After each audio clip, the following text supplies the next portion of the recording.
এই বছরের পয়লা বৈশাখটা আমরা একটু স্পেশালভাবে উদযাপন করতে গেলাম নোভোটেল ব্যাঙ্গালোরে এক জমকালো নববর্ষ বাফে ডিনারে। এখানে ছিল এক বিশাল আয়োজন, বাঙালি, চাইনিজ, কন্টিনেন্টাল আর সাউথ ইন্ডিয়ান সব কিছুর এক সুন্দর মেলবন্ধন। আমরা চেষ্টা করেছি প্রায় সব কিছুরই একটু একটু করে স্বাদ নিতে, কিন্তু সত্যি বলতে বাঙালি খাবারের স্বাদটাই আমাদের সবচেয়ে বেশি মন ছুঁয়ে গেছে। একদম ঘরের মতো স্বাদ, যা পয়লা বৈশাখকে আরও স্পেশাল করে তুলেছে।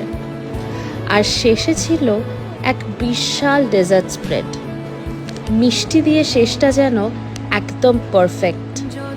এইভাবেই আমাদের নববর্ষ কাটলো, খাওয়া দাওয়া আর আনন্দে ভরপুর একটা সন্ধ্যা দিয়ে।